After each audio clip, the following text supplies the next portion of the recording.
Hello, Firebyte27 here, and welcome to the third episode of It Figures, the show where I look at certain figures and action figures and toys and tell you if they figure.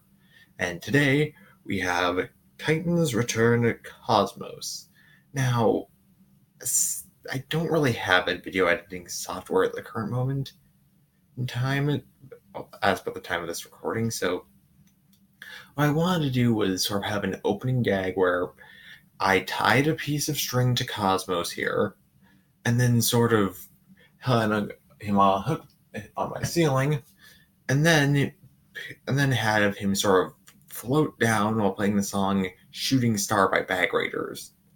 But since I don't have that, the legal means for that to use that song, and because that would have been way much more time than it would have been worth, I decided to just skip over it. But it would have been fitting, seeing as how this is a spaceship. Okay, now that I've given over half of the children in the world and endless night terrors to soothe them for a few years, let's get on to the figure itself. It's mostly cast in a shade of green, with the head and it's the neck thingy cast in red, and yellow plastic for most of the joints. It's also got a surprising amount of paint for a modern figure. If you know anything about other figures, like from other toy lines in modern days, like let's say the Power Rangers figurines. Oh, actually, I've got an example here that I can show you. Boom. Gold Ninja Steel Ranger. Difference between these two? Well, I mean, aside from the obvious waist articulation on Cosmos, there is the increase of paint. Like, we've got the nice, not sure if you can, small Autobot symbol there. The nice paint for the nice steel sky blue windows with the yellow outlining. The silver headlights? When do aliens and flying saucers need headlights?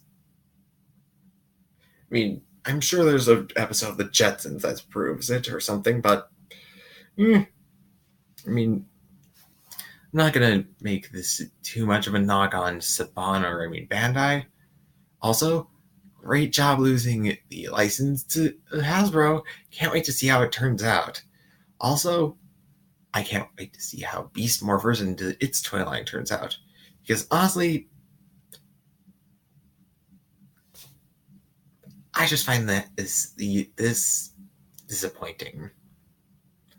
Oh, and by the way, I am planning on making a full reviews of each of my Power Rangers figurines I currently own, as well as the rest of my collection, like a Ninjago movie Water Strider, a few of my Qtama, some of my collectibles, all things you can expect in the future.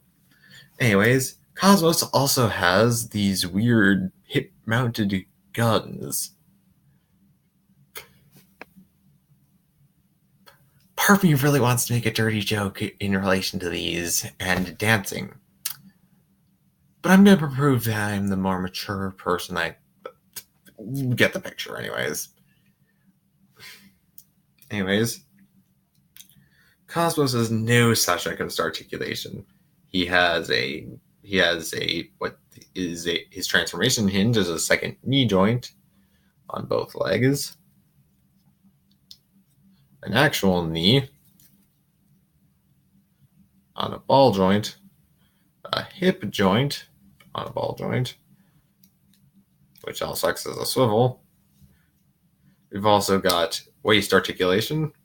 It's rad.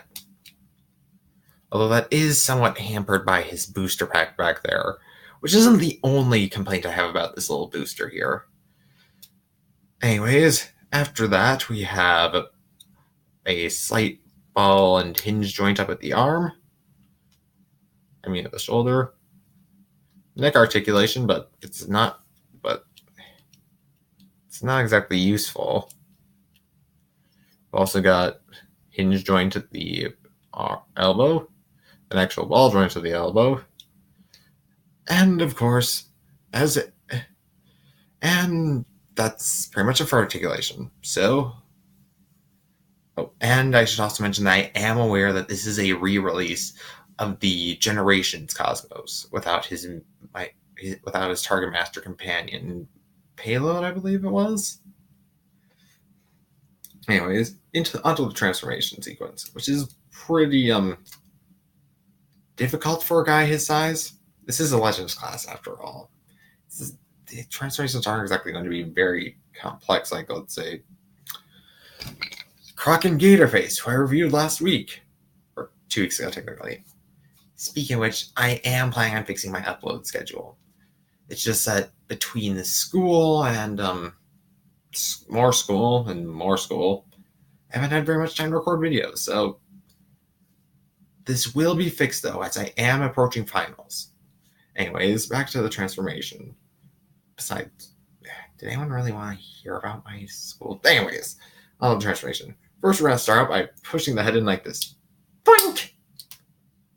Then we're going to fold up the legs like so. At the second knee that I mentioned, that's really a transformation joint. Then we're going to take the legs and fold them into his sides like this. Ta-da! Then we're going to fold up his booster pack back here. Rotate around the waist 180 degrees.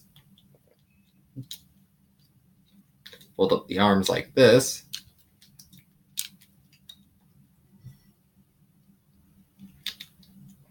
Then we are going to use this little like clip back here. There we go. To hold that in place, we're going to try to push in this booster pack. Heads up, it doesn't stick very well.